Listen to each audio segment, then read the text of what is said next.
ಪಟ್ಟದ ಆಟ ಆಲ್ಮೋಸ್ಟ್ ಈಗ ಕ್ಲೈಮ್ಯಾಕ್ಸ್ ಹಂತಕ್ಕೆ ಬಂದಿದ್ಯಾ ಅನ್ನುವಂಥದ್ರ ಬಗ್ಗೆ ಚರ್ಚೆ ಮಾಡುವಂತ ಸಮಯ ಇದು. ಯಾಕಂದ್ರೆ ಒಂದ್ ರೀತಿ ರಣರೋಷಕ ಹಂತ ತಲುಪಿದೆ ಈಗ ಕಾಂಗ್ರೆಸ್ನ ಕುರ್ಚಿ ಕಾಳಗ. ಇವತ್ತು ಸಿದ್ದರಾಮಯ್ಯ ಮತ್ತು ಡಿ.ಕೆ. ಶಿವಕುಮಾರ್ ಬ್ರೇಕ್ಫಾಸ್ಟ್ ಮೀಟಿಂಗ್ ನಡೆಸ್ತಾ ಇದ್ದಾರೆ. ಕಾವೇರಿ ನಿವಾಸದಲ್ಲಿ ಸಿದ್ದರಾಮಯ್ಯ ಮತ್ತು ಡಿ.ಕೆ.ಶಿ ನಡುವೆ ನಡೆಯುವಂತಹ ಈ ಬ್ರೇಕ್ಫಾಸ್ಟ್ ಸಭೆ ಪಟ್ಟದ ಆಟಕ್ಕೆ ಬ್ರೇಕ್ ಹಾಕುತ್ತಾ?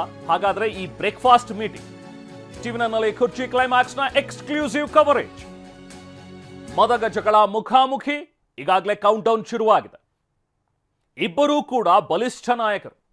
ಈ ಬಲಿಷ್ಠ ನಾಯಕರನ್ನ ಅವರ ತೀರ್ಮಾನ ಏನಿರುತ್ತೆ, ಅವರ ನಡುವೆ ಚರ್ಚೆ ಏನಾಗತ್ತೆ, ಅದನ್ನು ನೀವೇ ಚರ್ಚೆ ನಡೆಸ್ಕೊಳ್ಳಿ, ನೀವೇ ಒಂದು ನಿರ್ಧಾರಕ್ಕೆ ಬನ್ನಿ ಅನ್ನುವಂಥದ್ರ ಬಗ್ಗೆ ಒಂದು ಕೊನೆಯ ದಾಳವನ್ನ ಬಹುಶಃ ಹೈಕಮಾಂಡ್ ಉರುಳಿಸಿದಂತೆ ಕಾಣಿಸ್ತಾ ಇದೆ.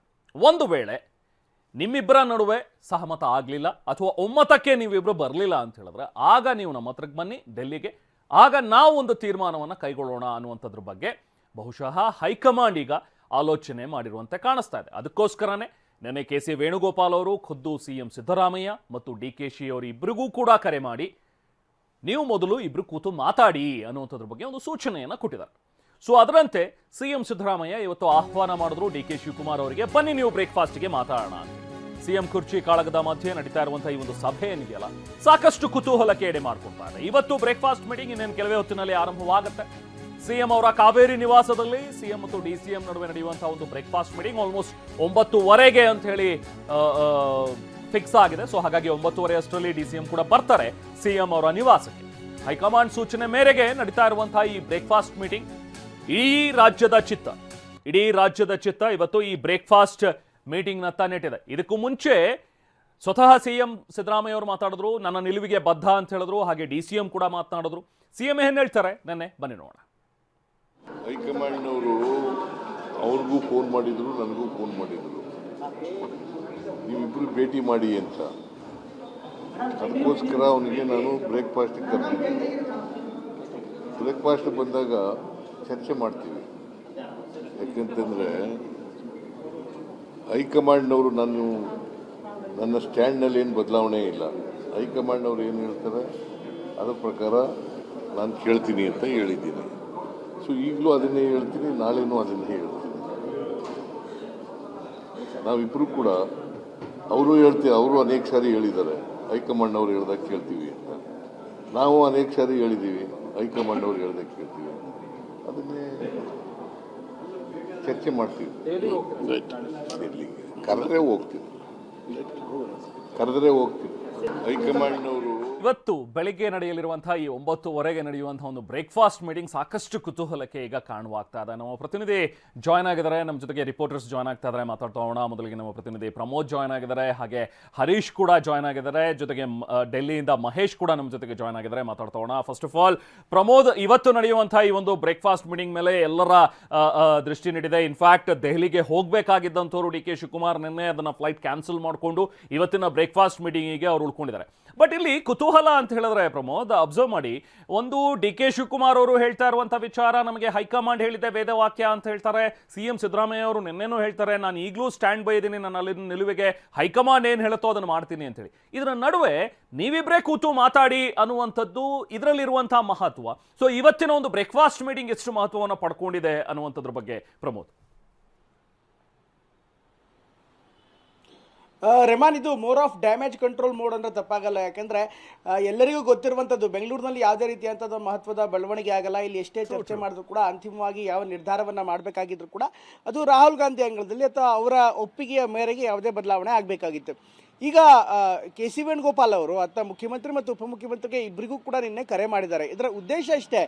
ಒಂದು ದಿನ ಹಿಂದೆ ಮಾತ್ರ ಮುಖ್ಯಮಂತ್ರಿ ಮತ್ತು ಉಪಮುಖ್ಯಮಂತ್ರಿ ಇಬ್ಬರು ಕೂಡ ಪರಸ್ಪರ ಟ್ವೀಟನ್ನು ಮಾಡಿದ್ರು. ವಾರ್ ಆಫ್ ವರ್ಡ್ ತುಂಬ ಜೋರಾಗಿತ್ತು. ವರ್ಡ್ ಈಸ್ ವರ್ಲ್ಡ್ ಪವರ್ ಅಂತ ಡಿ.ಕೆ. ಹೇಳಿದ್ರೆ ಸಿಎಂ ಸಿದ್ದರಾಮಯ್ಯನವರು ವರ್ಡ್ ಈಸ್ ನಾಟ್ ಪವರ್ ಅನ್ನುವಂಥ ಕೌಂಟರ್ ಟ್ವೀಟನ್ನು ಮಾಡಿದ್ರು. ಹೀಗಾಗಿ ರಾಜ್ಯದಲ್ಲಿ ಶಾಸಕರಿಗೆ, ಕಾರ್ಯಕರ್ತರಿಗೆ, ಜನರಿಗೆ ಮತ್ತು ಅಧಿಕಾರಿಗಳಿಗೆ ಒಂದು ಸ್ಪಷ್ಟವಾದಂಥ ಸಂದೇಶ ರವಾನೆ ಆಗಬೇಕಾಗಿದೆ. ಇಬ್ಬರು ಕೂಡ ಎಲ್ಲವೂ ಸರಿಯಾಗಿ ಹೋಗ್ತಾ ಇದ್ದೀವಿ, ಒಟ್ಟಾಗಿ ಹೋಗ್ತಾ ಇದ್ದೀವಿ, ಯಾವುದೇ ರೀತಿಯಂಥ ಸಮಸ್ಯೆ ಇಲ್ಲ ಅಂತ. ಇದರ ಮುಖ್ಯಮಂತ್ರಿ ಮತ್ತು ಉಪಮುಖ್ಯಮಂತ್ರಿ ಇಬ್ಬರೇ ಪರಸ್ಪರ ಹೊಡೆದಾಡ್ಕೊಂಡ್ರೆ, ಇಬ್ಬರು ಕೂಡ ಬೈದಾಡ್ಕೊಂಡ್ರೆ, ಇಬ್ಬರು ಕೂಡ ಈ ಮಾತಿನ ಮೂಲಕ ಟ್ವೀಟ್ಗಳ ಮೂಲಕವೋ ನೇರವಾಗಿ ಮುಖಾಮುಖಿ ಆದರೆ ಸರಿಯಾದಂಥ ಒಂದು ಮೆಸೇಜ್ ಪಾಸ್ ಆಗಲ್ಲ. ಈ ಕಾರಣಕ್ಕೋಸ್ಕರ ಹೈಕಮಾಂಡ್ ಈ ವಿಚಾರವಾಗಿ ಅಂದರೆ ಪರಸ್ಪರ ಟ್ವೀಟ್ ವಿಚಾರವಾಗಿ ಬೇಸರವಾಗಿದೆ. ಜೊತೆಗೆ ಕಾಂಗ್ರೆಸ್ನ ಹಿರಿಯ ನಾಯಕರುಗಳು ಕೂಡ ಯಾರ್ಯಾರು ಇದ್ದಾರೆ ಪಕ್ಷದಲ್ಲಿ ಅವರು ಕೂಡ ಬೇಸರವನ್ನು ವ್ಯಕ್ತಪಡಿಸಿದ್ದಾರೆ. ಈ ಸಂದರ್ಭದಲ್ಲಿ ಹೈಕಮಾಂಡ್ಗೂ ಕೂಡ ಅವ್ರು ಮಾತನಾಡಿದ್ದಾರೆ.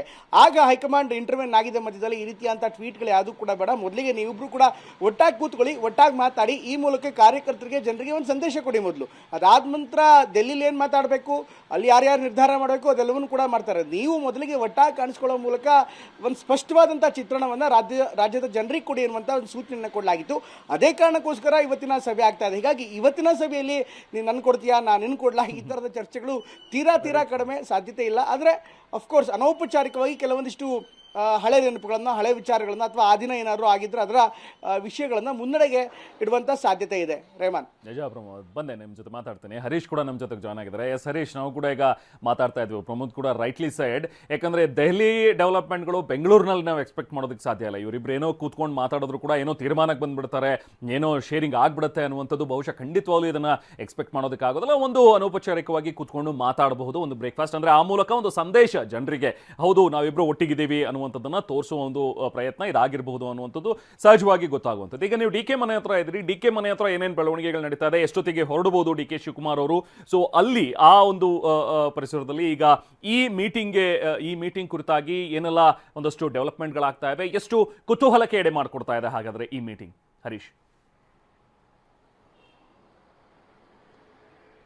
ಹೌದು ರೆಹಮಾನ್, ಇವತ್ತು ಸಿಎಂ ಹಾಗೂ ಡಿಸಿಎಂ ನಡುವೆ ನಡೀತಾ ಇರತಕ್ಕಂಥ ಉಪಹಾರದ ಕೂಟ ಏನಿದೆ, ಚರ್ಚೆ ಏನಿದೆ, ಇದು ಬಹಳಷ್ಟು ಪ್ರಮುಖವಾಗುತ್ತೆ. ಯಾಕಂತಂದ್ರೆ ಹೈಕಮಾಂಡ್ ನಿರ್ದೇಶನದ ಮೇರೆಗೆ ಈ ಒಂದು ಉಪಹಾರ ಕೂಟ ನಡೀತಾ ಇದೆ. ಸಾಕಷ್ಟು ಟ್ವೀಟ್ ವಾರ್ಗಳನ್ನ ನಾವು ನೋಡಿದ್ವಿ. ಟ್ವೀಟ್ ವಾರ್ಗಳ ಬಳಿಕ ಈ ಒಂದು ಸಭೆ ಬಹಳಷ್ಟು ಪ್ರಾಮುಖ್ಯತೆಯನ್ನು ಪಡೆದುಕೊಳ್ಳುತ್ತೆ. ಈಗ ಹೈಕಮಾಂಡ್ ನಾಯಕರುಗಳು ಕೂಡ ರಾಜ್ಯದಲ್ಲಿನ ಕುರ್ಚಿ ಕಿತ್ತಾಟದ ಬಗ್ಗೆ ಒಂದು ನಿರ್ಧಾರವನ್ನು ತೆಗೆದುಕೊಳ್ಬೇಕು ಅನ್ನುವಂತಹ ನಿಟ್ಟಿನಲ್ಲಿ ಈಗ ಮಧ್ಯಪ್ರವೇಶವನ್ನ ಮಾಡಿರುವಂತಹದ್ದು. ಅದರ ಮೊದಲ ಹಂತವೇ ಈಗ ಸಿಎಂ ಹಾಗೂ ಡಿಸಿಎಂ ಅವರು ಉಪಹಾರಕ್ಕೆ ಸೇರ್ತಾ ಇರುವಂತಹದ್ದು. ಇವತ್ತು ಉಪಹಾರಕ್ಕೆ ಸೇರಿ ಒಂದು ಚರ್ಚೆಗೆ ಬಂದ್ರೆ, ಒಂದು ವೇಳೆ ಆ ಚರ್ಚೆ ಫಲಪ್ರದ ಆಯ್ತು ಅಂತಂದ್ರೆ, ಅಂದ್ರೆ ಈಗ ಡಿಸಿಎಂ ಡಿ ಕೆ ಶಿವಕುಮಾರ್ ಅವರು ಸಿಎಂ ಸ್ಥಾನಕ್ಕೆ ಪಟ್ಟಿ ಹಿಡಿದು ಕೂತಿದ್ದಾರೆ. ಹಿಂದೆ ಹೈಕಮಾಂಡ್ ಕೊಟ್ಟಂತಹ ಭರವಸೆ, ಕೊಟ್ಟಂತಹ ಮಾತನ್ನ ಉಳಿಸ್ಕೊಳ್ಬೇಕು. ಅವತ್ತು ನನ್ನ ಒಪ್ಪಿಸಿ ಕಳಿಸಿದ್ರು, ಅದೇ ಒಪ್ಪಿಸುವಂತ ಕೆಲಸ ಕೂಡ ಸಿದ್ದರಾಮಯ್ಯ ಅವರ ಮೇಲಿದೆ. ಹಾಗಾಗಿ ಹೈಕಮಾಂಡ್ ನಾಯಕರು ಸಿದ್ದರಾಮಯ್ಯ ಅವರನ್ನ ಒಪ್ಪಿಸಬೇಕು ಅನ್ನುವಂತಹ ನಿಟ್ಟಿನಲ್ಲೇ ಡಿ ಕೆ ಶಿವಕುಮಾರ್ ಅವರಿಗೆ ಹೈಕಮಾಂಡ್ ನಾಯಕರ ಹತ್ರ ಕೇಳ್ತಿದ್ದು.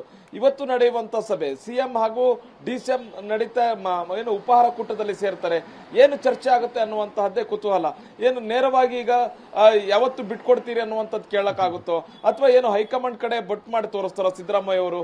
ಹಿಂದೆ ಸಿದ್ದರಾಮಯ್ಯ ಅವರು ಹೇಳ್ತಾ ಇದ್ದಾರೆ, ಅಂದ್ರೆ ರಾಹುಲ್ ಗಾಂಧಿ ಅವರು ಅಥವಾ ಹೈಕಮಾಂಡ್ ನಾಯಕರು ಏನ್ ಹೇಳ್ತಾರೆ ಆ ನಿರ್ಧಾರಕ್ಕೆ ನಾನು ಬದ್ಧ, ಹೈಕಮಾಂಡ್ ನಾಯಕರು ಏನ್ ಹೇಳ್ತಾರೆ ಆ ನಿರ್ಧಾರವನ್ನ ನಾನು ಪಾಲಿಸ್ತೇನೆ, ಡಿ ಕೆ ಶಿವಕುಮಾರ್ ಅವರು ಪಾಲಿಸಬೇಕು ಅನ್ನುವಂಥದ್ದನ್ನ ಈಗ ಸಿದ್ದರಾಮಯ್ಯ ಅವರು ಈಗಾಗಲೇ ಹೇಳಿರುವಂತದ್ದು ಸ್ಪಷ್ಟಪಡಿಸಿದ್ದಾರೆ. ಹಾಗಾಗಿ ಇವತ್ತಿನ ಸಭೆ ಬಹಳಷ್ಟು ಪ್ರಾಮುಖ್ಯತೆಯನ್ನು ಪಡ್ಕೊಂಡಿದೆ. ಇದಾದ ನಂತರ ಹೈಕಮಾಂಡ್ ನಾಯಕರು ಕರೀತಾರೆ. ಹೈಕಮಾಂಡ್ ದೆಹಲಿಗೆ ಹೋಗಿ ಕೂಡ ಅಲ್ಲಿ ನಾಯಕರುಗಳ ಜೊತೆ ಚರ್ಚೆಯನ್ನ ಮಾಡಿ ಒಂದು ಅಂತಿಮ ನಿರ್ಧಾರ, ಅಂದ್ರೆ ಈ ರಾಜ್ಯದಲ್ಲಿ ಈಗ ಕಾಂಗ್ರೆಸ್ ನಲ್ಲಿ ಎದ್ದಿರ್ತಕ್ಕಂತಹ ಗೊಂದಲ ಏನಿದೆ, ಕುರ್ಚಿ ಕಿತ್ತಾಟದ ಗೊಂದಲಕ್ಕೆ ಒಂದು ಅಂತಿಮ ರೂಪ ಸಿಗುವಂತಹ ಸಾಧ್ಯತೆ ಇದೆ. ರೆಹಮಾನ್. ಎಸ್ ಹರೀಶ್ ಹಾಗೂ ಪ್ರಮೋದ್, ಥ್ಯಾಂಕ್ ಯು. ಹಾಗೆ ಮಹೇಶ್, ನಿಮ್ ಜೊತೆಗೂ ಕೂಡ ಮಾತಾಡ್ತೀನಿ. ದೆಹಲಿಯ ಡೆವಲಪ್ಮೆಂಟ್ಸ್ ಏನಿದೆ ಅನ್ನುವಂಥದ್ದನ್ನ ನೋಡ್ತಾ ಹೋಗೋಣ. ಒಂದ್ ಕಡೆ ಇಲ್ಲಿ ರಾಜ್ಯದಲ್ಲಿ ನಡೀತಾ ಇರುವಂತಹ ಬೆಳವಣಿಗೆಗಳಾದ್ರೆ, ಇನ್ನು ಸಿದ್ದರಾಮಯ್ಯ ಡಿ ಕೆ ಸಭೆ ಮೇಲೆ ದೆಹಲಿ ನಾಯಕರು ಕೂಡ ಕಣ್ಣಿಟ್ಟಿದ್ದಾರೆ. ಇನ್ಫ್ಯಾಕ್ಟ್ ಹೈಕಮಾಂಡ್ ಹೇಳಿದ್ದಕ್ಕೇನೆ ಇವರಿಬ್ರು ಕೂಡ ಇವತ್ತು ಬ್ರೇಕ್ಫಾಸ್ಟ್ ಸಭೆ ನಡೆಸ್ತಾ ಇರೋದು. ಸೊ ಹೈಕಮಾಂಡ್ಗೆ ಒಂದು ರೀತಿ ಗಜಪ್ರಸವದಂತ ಆಗ್ಬಿಟ್ಟಿದೆ ಈ ನಾಯಕತ್ವ ಬದಲಾವಣೆ ಅಥವಾ ಈ ನಾಯಕತ್ವದ ಕದನ. ಇದು ದೆಹಲಿಯಲ್ಲಿರುವಂತಹ ನಾಯಕರಿಗೆ ಒಂದು ರೀತಿ ತಲೆನೋವು ತಂದ್ಬಿಟ್ಟಿದೆ.